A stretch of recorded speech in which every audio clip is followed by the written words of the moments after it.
కొండా Charan, CPIML Mass Line ప్రజాపంద party division నాయకుడిని. చెర్ల మండలంలో కలెక్టర్ గారి ఆదేశాల మేరకు డిక్టేషన్ పేరుతోటి ఏదైతే గ్రామ స్థాయిలో ఉన్నటువంటి చిన్న స్కూల్స్ ఏవైతే ఉన్నాయో ఈ చిన్న స్కూల్స్ నుంచి 12 మందిని ఇలా హై స్కూల్లో ఉన్నటువంటి హై స్కూల్ పాఠశాలకి డిక్టేషన్ మీద పంపించాలని చెప్పేసి ఉత్తర్వులు జారీ చేయడం జరిగింది. ఆ ప్రక్రియ కూడా పూర్తిగా సంపూర్ణంగా పూర్తయిందనేది మాకు ఉన్నటువంటి సమాచారం.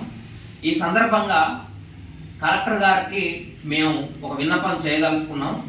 అయ్యా, ఇప్పటికే ప్రాథమిక విద్య ఉపాధ్యాయులు కొరత కారణంగా ఉపాధ్యాయులు పాఠశాలలో సబ్జెక్టులకు సరిపడా విద్యార్థులకు సరిపడా పూర్తి స్థాయిలో లేరు.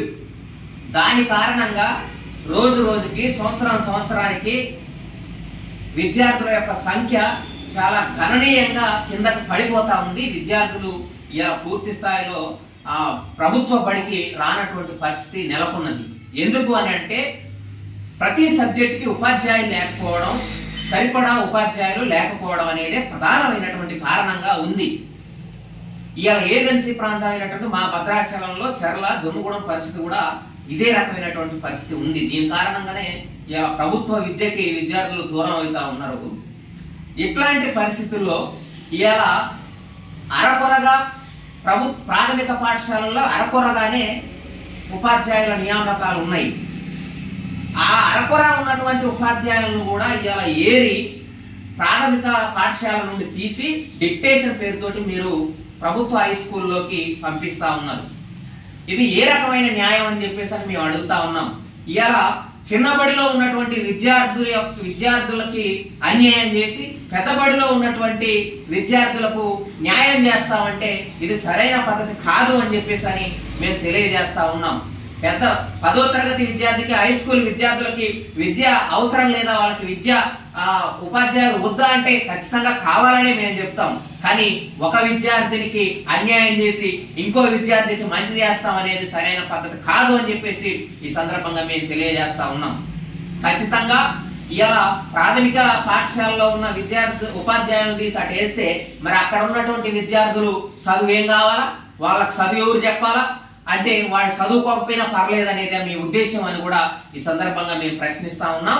ఖచ్చితంగా కలెక్టర్ గారు ఈ విషయం మీద పునరాలోచించాలా.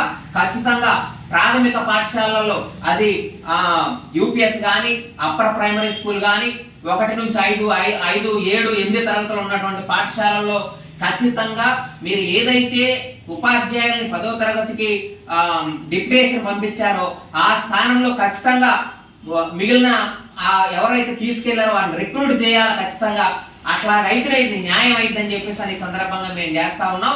రిక్రూట్మెంట్ చేయకోకుండా ఉపాధ్యాయులను డిక్టేషన్ మీద వేరే స్కూల్కి పంపించవద్దని చెప్పేసి కూడా ఈ సందర్భంగా మేము ఖరాఖండిగా తెలియజేస్తా ఉన్నాం.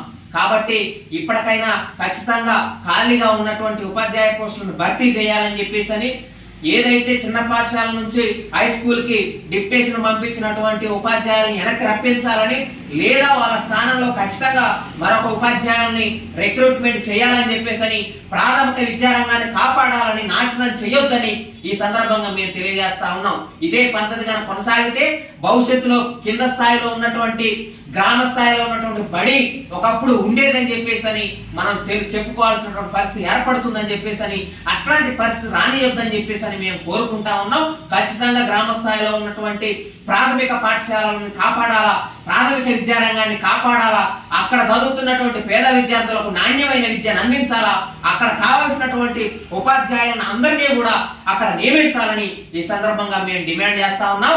గ్రామాల్లో ఉన్నటువంటి ప్రజలారా, మీ బడిలో ఉన్నటువంటి ఉపాధ్యాయుల్ని అరకొరగా ఉన్నటువంటి ఉపాధ్యాయులను కూడా పెద్ద బడికి పంపిస్తా ఉన్నారు.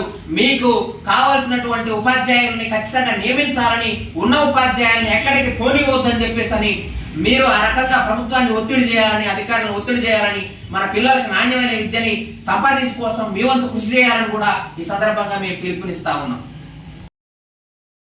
MFSN ఛానల్కు లైక్ చేయండి, షేర్ చేయండి, సబ్స్క్రైబ్ చేయండి.